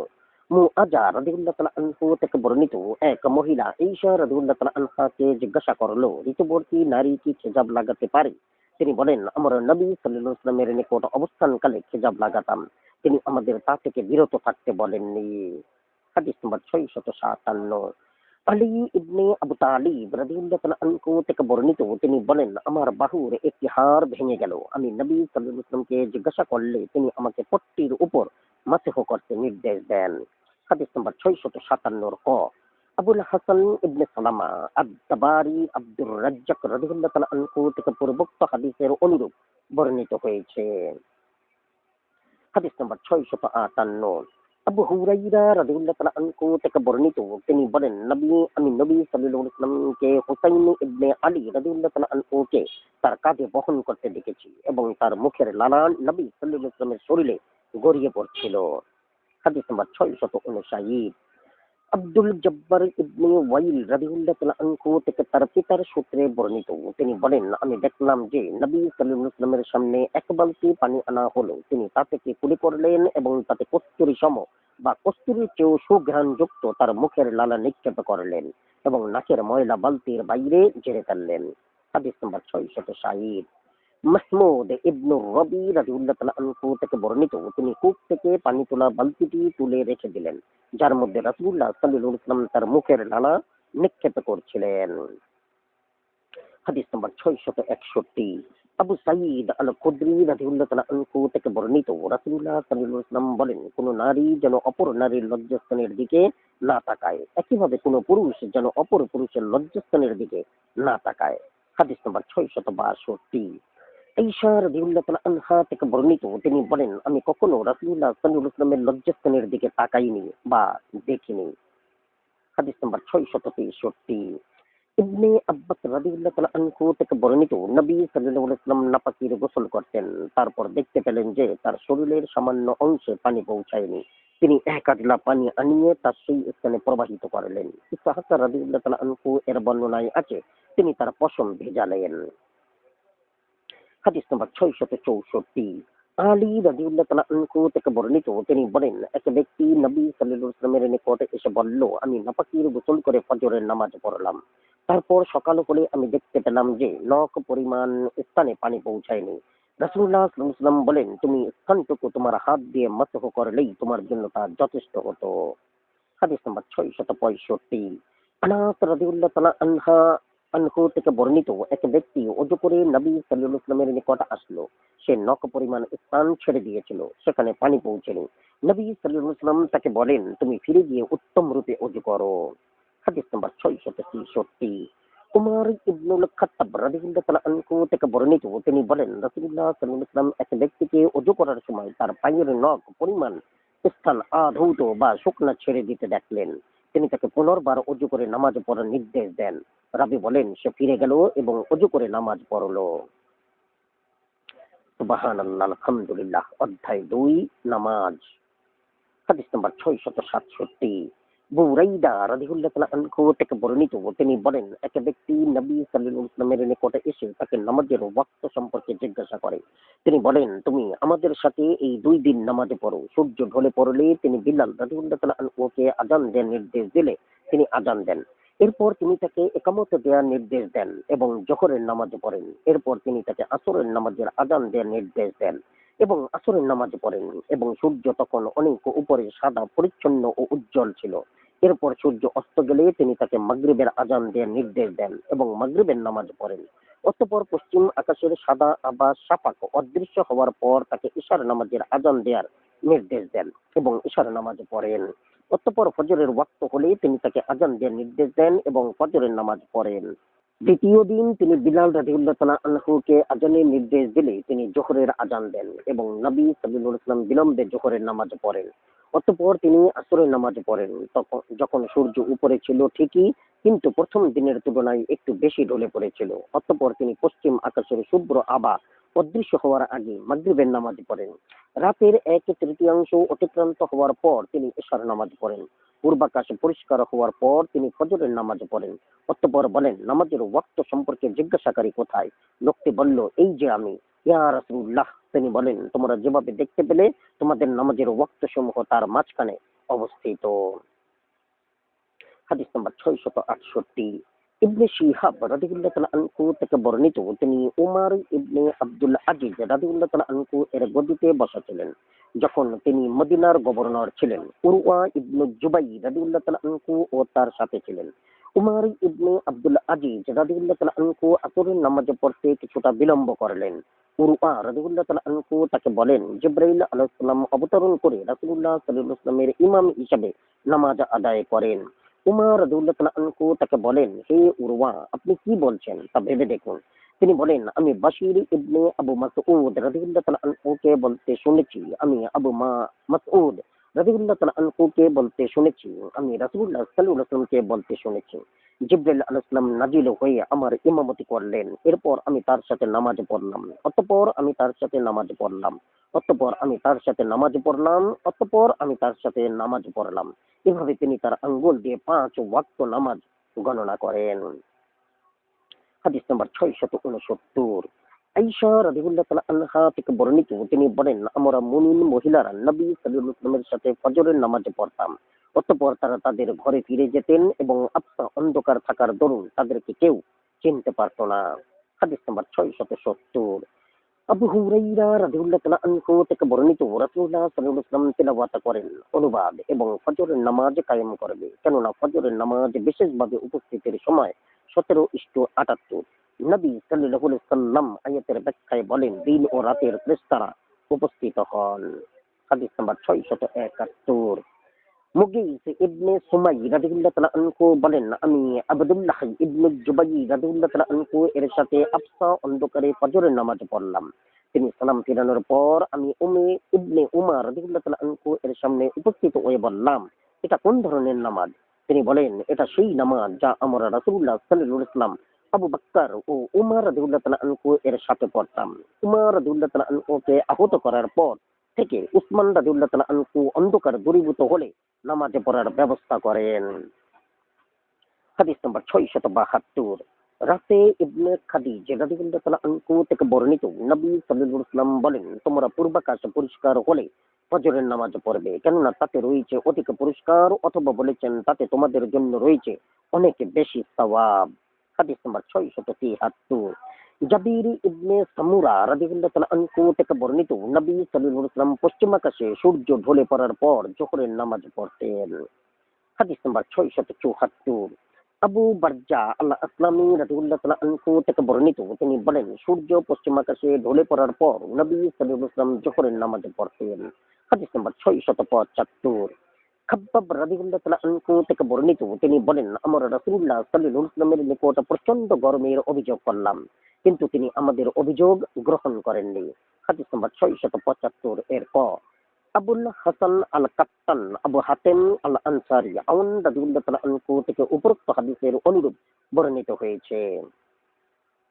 হাদিস নাম্বার 676। আব্দুল্লাহ ইবনে মাসউদ রাদিয়াল্লাহু তাআলা আনহু থেকে বর্ণিত, তিনি বলেন, আমরা নবী সাল্লাল্লাহু আলাইহি ওয়াসাল্লামের নিকট প্রচন্ড গরমের অভিযোগ করলাম, কিন্তু তিনি আমাদের অভিযোগ গ্রহণ করেননি। হাদিস নাম্বার 677। আবু হুরাইরা রাদিয়াল্লাহু তাআলা আনহু থেকে বর্ণিত, তিনি বলেন, রাসূলুল্লাহ সাল্লাল্লাহু আলাইহি ওয়াসাল্লাম বলেছেন, যখন প্রচন্ড গরম অনুভূত হবে তখন তোমরা জোহরের নামাজ ঠান্ডা করে পড়বে, কেননা গরমের তীব্রতা জাহান্নামের তাপ উত্তাপ বিশেষ।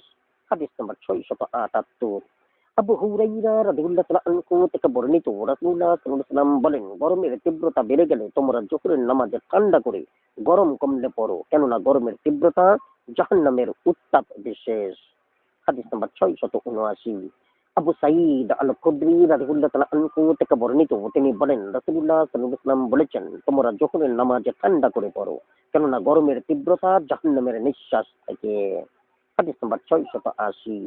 মুগিরা ইবনে শুবা রাদিয়াল্লাহু তাআলা আনহু থেকে বর্ণিত, তিনি বলেন আমরা রাসূলুল্লাহ সাল্লাল্লাহু আলাইহি ওয়াসাল্লামের সাথে জোহরের নামাজ দুপুরের প্রথম ভাগে পড়তাম। তিনি আমাদের বলেন, তোমরা ঠান্ডা করে নামাজ পড়ো, কেননা গরমের তীব্রতা জাহান্নামের নিঃশ্বাস থেকে। হাদিস নাম্বার 681। ইবনে উমার রাদিয়াল্লাহু তাআলা আনহু থেকে বর্ণিত, তিনি বলেন রাসূলুল্লাহ সাল্লাল্লাহু আলাইহি ওয়াসাল্লাম বলেছেন, তোমরা জোহরের নামাজ ঠান্ডা করে বিলম্বে পড়ো। হাদিস নাম্বার 682। আনাস ইবনে মালিক রাদিয়াল্লাহু তাআলা আনহু থেকে বর্ণিত, তিনি বলেন সূর্য উপরে পূর্ণ উজ্জ্বল অবস্থায় থাকা অবস্থায় রাসূলুল্লাহ সাল্লাল্লাহু আলাইহি ওয়াসাল্লাম আসরের নামাজ পড়তেন। নামাজ শেষে কোনো ব্যক্তি মদিনার উপকণ্ঠে পৌঁছে যেত এবং তখনও সূর্য উপরে থাকতো। হাদিস নাম্বার 683।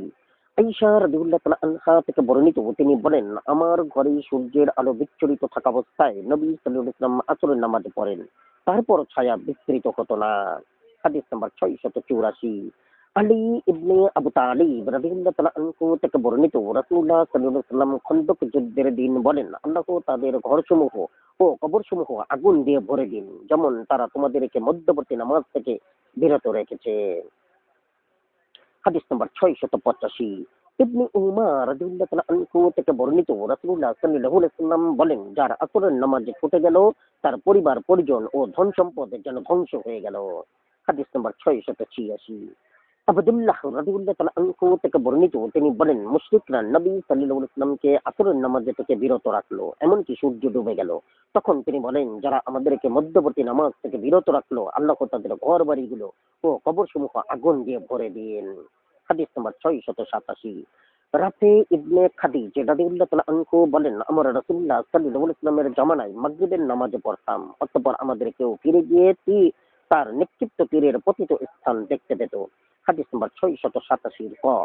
আবু ইয়াহইয়া জাফরানি ইব্রাহিম ইবনে মুসা রাদিয়াল্লাহু তাআলা আনহু থেকে উপরোক্ত হাদিসের অনুরূপ বর্ণিত হয়েছে। হাদিস নাম্বার 688। সালামা ইবনুল আকওয়া রাদিয়াল্লাহু তাআলা আনহু থেকে বর্ণিত, তিনি নবী সাল্লাল্লাহু আলাইহি ওয়াসাল্লামের সাথে সূর্যাস্তের পর মাগরিবের নামাজ পড়েন। হাদিস নাম্বার 689। আল আব্বাস ইবনে আব্দুল মুত্তালিব রাদিয়াল্লাহু তাআলা আনহু থেকে বর্ণিত, তিনি বলেন রাসূলুল্লাহ সাল্লাল্লাহু আলাইহি ওয়াসাল্লাম বলেছেন, আমার উম্মত যাবত বিলম্ব না করে এবং তারকারাজি চমকানোর পূর্বে মাগরিবের নামাজ পড়বে, তাবত তারা ফিতরতের উপর স্থির থাকবে। ইমাম আবু আব্দুল্লাহ ইবনে মাজাহ রাদিয়াল্লাহু তাআলা আনহু বলেন, আমি মুহাম্মদ ইবনে ইয়াহইয়াকে বলতে শুনেছি, লোকেরা বাগদাদে এই হাদিস সম্পর্কে মতানৈক্যে লিপ্ত হয়। তখন আমি ও আবু বকর আল্লাহ আয়ান রাদিয়াল্লাহু তাআলা আনহু আল্লাহ আওয়াম ইবনে আব্বাদ ইবনুল আওয়াম রাদিয়াল্লাহু তাআলা আনহু এর নিকটে গেলাম। তিনি আমাদের সামনে তার পিতার লেখা মূল পাণ্ডুলিপি পেশ করলেন, যাতে উক্ত হাদিস বিদ্যমান ছিল। হাদিস নম্বর 690। আবু হুরাইরা রাদিয়াল্লাহু তাআলা আনহু থেকে বর্ণিত, রাসূলুল্লাহ সাল্লাল্লাহু আলাইহি ওয়াসাল্লাম বলেন, যদি আমি আমার উম্মতের জন্য কষ্টকর হওয়ার আশঙ্কা না করতাম, তাহলে তাদেরকে বিলম্বে ইশার নামাজ পড়ার নির্দেশ দিতাম। হাদিস নাম্বার 691। আবু হুরাইরা রাদিয়াল্লাহু তাআলা আনহু থেকে বর্ণিত, তিনি বলেন রাসূলুল্লাহ সাল্লাল্লাহু আলাইহি ওয়াসাল্লাম বলেছেন, যদি আমি আমার উম্মতের জন্য কষ্টকর হওয়ার আশঙ্কা না করতাম, তাহলে অবশ্যই ইশার নামাজ রাতের 1/3 কিংবা অর্ধরাত পর্যন্ত বিলম্বিত করতাম। হাদিস নাম্বার 692। হুমায়িদ রাদিয়াল্লাহু তাআলা আনহু বলেন, আনাস ইবনে মালিক রাদিয়াল্লাহু তাআলা আনহুকে জিজ্ঞাসা করা হলো, নবী সাল্লাল্লাহু আলাইহি ওয়াসাল্লাম কি আংটি ব্যবহার করতেন? তিনি বলেন, হ্যাঁ, একদা তিনি ঈশার নামাজ প্রায় অর্ধরাত পর্যন্ত বিলম্বিত করেন। নামাজ শেষে তিনি আমাদের দিকে মুখ ফিরিয়ে বলেন, অন্য লোক ঈশার নামাজ পড়ে ঘুমিয়ে পড়েছে, আর তোমরা যখন থেকে নামাজের জন্য অপেক্ষা করছো তখন থেকে নামাজের মধ্যে আছো। আনাস রাদিয়াল্লাহু তাআলা আনহু বলেন, আমি যেন তার আংটির উজ্জ্বলতা দেখতে পাচ্ছি। হাদিস নম্বর 693। আবু সাঈদ রাদিয়াল্লাহু তাআলা আনহু থেকে বর্ণিত, তিনি বলেন রাসূলুল্লাহ সাল্লাল্লাহু আলাইহি ওয়াসাল্লাম আমাদের নিয়ে মাগরিবের নামাজ পড়েন। অতঃপর অর্ধরাত অতিবাহিত না হওয়া পর্যন্ত তিনি বাইরে আসেননি। অতঃপর তিনি বের হলেন এবং লোকদের নিয়ে নামাজ পড়েন। অতঃপর বলেন, লোকেরা নামাজ পড়ে ঘুমিয়ে গেছে, আর তোমরা নামাজের জন্য যখন থেকে অপেক্ষা করছো তখন থেকে নামাজরত আছো। যদি দুর্বল ও রোগাক্রান্ত লোকেরা না থাকতো, তাহলে আমি এই নামাজ অর্ধরাত পর্যন্ত বিলম্বিত করতাম। হাদিস নাম্বার 694। বুরাইদা আল্লাহ আসলামী রাদিয়াল্লাহু তাআলা আনহু থেকে বর্ণিত, তিনি বলেন, আমরা রাসূলুল্লাহ সাল্লাল্লাহু আলাইহি ওয়াসাল্লামের সাথে এক যুদ্ধে যোগদান করেছিলাম। তিনি বলেন, তোমরা মেঘাচ্ছন্ন দিনের তাড়াতাড়ি প্রথম ওয়াক্তে নামাজ পড়বে, কারণ যারা আসরের নামাজ ছুটে যায় তার আমল বিনষ্ট হয়ে যায়। হাদিস নাম্বার 695। আনাস ইবনে মালিক রাদিয়াল্লাহু তাআলা আনহু থেকে বর্ণিত, তিনি বলেন, নবী সাল্লাল্লাহু আলাইহি ওয়াসাল্লামকে জিজ্ঞাসা করা হলো যে এক ব্যক্তি নামাজের কথা ভুলে গেছে অথবা নামাজ না পড়েই ঘুমিয়ে পড়েছে। তিনি বলেন, যখনই তার স্মরণে আসবে তখনই সে ওই নামাজ পড়বে। হাদিস নাম্বার 696। আনাস ইবনে মালিক রাদিয়াল্লাহু তাআলা আনহু থেকে বর্ণিত, তিনি বলেন, রাসূলুল্লাহ সাল্লাল্লাহু আলাইহি ওয়াসাল্লাম বলেছেন, যে ব্যক্তি নামাজের কথা ভুলে গেল সে যেন তার স্মরণ হওয়ার সাথে সাথে পড়ে নেয়। হাদিস নাম্বার 697। আবু হুরাইরা রাদিয়াল্লাহু তাআলা আনহু থেকে বর্ণিত, রাসূলুল্লাহ সাল্লাল্লাহু আলাইহি ওয়াসাল্লাম খাইবারের যুদ্ধ থেকে প্রত্যাবর্তনকালে সারা রাত ধরে পথ চলতে থাকেন। অবশেষে তিনি ঘুমে কাতর হয়ে বিশ্রামের জন্য এক স্থানে অবতরণ করেন এবং বিলাল রাদিয়াল্লাহু তাআলা আনহুকে বলেন, তুমি আমাদের জন্য রাতের হেফাজত করবে। অতএব বিলাল রাদিয়াল্লাহু তাআলা আনহু তার সাধ্যমতো নামাজ পড়তে থাকেন এবং রাসূলুল্লাহ সাল্লাল্লাহু আলাইহি ওয়াসাল্লাম ও তার সাহাবীগণ ঘুমিয়ে পড়েন। ফজরের সময় নিকটবর্তী হলে বিল্লাল রাদিয়াল্লাহু তাআলা আনহু তার সওয়ারির শিবিকার সাথে হেলান দিয়ে পূর্ব আকাশের দিকে মুখ করে বসলেন। শিবিকার সাথে হেলান দেওয়া অবস্থায় তিনি গভীর ঘুমে আচ্ছন্ন হয়ে পড়েন। বিলাল রাদিয়াল্লাহু তাআলা আনহু ও নবী সাল্লাল্লাহু আলাইহি ওয়াসাল্লামের সাহাবীদের কেউই ঘুম থেকে জাগতে পারেননি, যাবত না তাদের উপর সূর্যের আলো ছড়িয়ে পড়লো। তাদের মধ্যে সর্বপ্রথম রাসূলুল্লাহ সাল্লাল্লাহু আলাইহি ওয়াসাল্লামের ঘুম থেকে জেগে ওঠেন। রাসূলুল্লাহ সাল্লাল্লাহু আলাইহি ওয়াসাল্লাম ভীত সন্ত্রস্ত হয়ে বলেন, হে বিলাল। বিলাল রাদিয়াল্লাহু তাআলা আনহু বলেন, ইয়া রাসূলুল্লাহ, আমার পিতামাতা আপনার জন্য উৎসর্গিত হোক। যেই সত্তা আপনার জান নিয়েছেন তিনি আমারও জান নিয়েছেন। তিনি বলেন, তোমরা সামনে অগ্রসর হও। অতএব তারা তাদের সওয়ারি নিয়ে সামনে অগ্রসর হন। এরপর রাসূলুল্লাহ সাল্লাল্লাহু আলাইহি ওয়াসাল্লাম ওযু করেন এবং বিলাল রাদিয়াল্লাহু তাআলা আনহুকে ইকামত দেওয়ার নির্দেশ দেন। তিনি তাদের নিয়ে ফজরের নামাজ পড়েন। নামাজ সমাপনান্তে নবী সাল্লাল্লাহু আলাইহি ওয়াসাল্লাম বলেন, যে ব্যক্তি নামাজের কথা ভুলে যায় সে যেন তার স্মরণ হওয়ার সাথে সাথে পড়ে নেয়। কেননা মহান আল্লাহ বলেন, আমার স্মরণে তুমি নামাজ কায়েম করো। সূরা তাহা 14। রাবি বলেন, ইবনে শিহাব রাদিয়াল্লাহু তাআলা আনহু তিলাওয়াত করেন, লিজ্জাকরি রা অক্ষরের উপর মধ্য সহকারে। হাদিস নাম্বার 698। আবু কাতাদা রাদিয়াল্লাহু তাআলা আনহু থেকে বর্ণিত, তিনি বলেন, সাহাবীগণ তাদের ঘুমে বাড়াবাড়ির কথা আলোচনা করলেন। কেউ বলেন, লোকেরা ঘুমিয়ে থাকে এমনকি সূর্য উঠে যায়। রাসূলুল্লাহ সাল্লাল্লাহু আলাইহি ওয়াসাল্লাম বলেন, ঘুমে কোনো বাড়াবাড়ি নেই, বাড়াবাড়ি হয় জাগ্রত অবস্থায়। সুতরাং তোমাদের কেউ নামাজের কথা ভুলে গেলে বা তা না পড়ে ঘুমিয়ে গেলে সেজন্য তার স্মরণে আসার সাথে সাথে পড়ে নেয় অথবা পরের দিন ওয়াক্তে পড়ে নেয়। আব্দুল্লাহ ইবনে রাবাহ রাদিয়াল্লাহু তাআলা আনহু বলেন, ইমরান ইবনুল হুসাইন রাদিয়াল্লাহু তাআলা আনহু আমাকে হাদিস বর্ণনা করতে শুনে বলেন, এই যুবক, চিন্তা করে দেখো তুমি কিভাবে হাদিস বর্ণনা করছো। এই ঘটনার সময় আমি রাসূলুল্লাহ সাল্লাল্লাহু আলাইহি ওয়াসাল্লামের সাথে ছিলাম। রাবি বলেন, ইমরান রাদিয়াল্লাহু তাআলা আনহু এই হাদিসের কিছুই অস্বীকার করেননি। হাদিস নাম্বার 699। আবু হুরাইরা রাদিয়াল্লাহু তাআলা আনহু থেকে বর্ণিত, রাসূলুল্লাহ সাল্লাল্লাহু আলাইহি ওয়াসাল্লাম বলেন, যে ব্যক্তি সূর্যাস্তের পূর্বে আসরের নামাজের এক রাকাত পেল সে আসরের নামাজে পেয়ে গেল, আর যে ব্যক্তি সূর্যাস্তের পূর্বে ফজরের নামাজের এক রাকাত পেল সে ফজরের নামাজ পেয়ে গেল। হাদিস নাম্বার 700। আয়েশা রাদিয়াল্লাহু তাআলা আনহা থেকে বর্ণিত, রাসূলুল্লাহ সাল্লাল্লাহু আলাইহি ওয়াসাল্লাম বলেন, যে ব্যক্তি সূর্যোদয়ের পূর্বে ফজরের এক রাকাত পেল সে ফজরের নামাজ পেয়ে গেল, আর যে ব্যক্তি সূর্যাস্তের পূর্বে আসরের এক রাকাত পেল সে আসরের নামাজ পেয়ে গেল।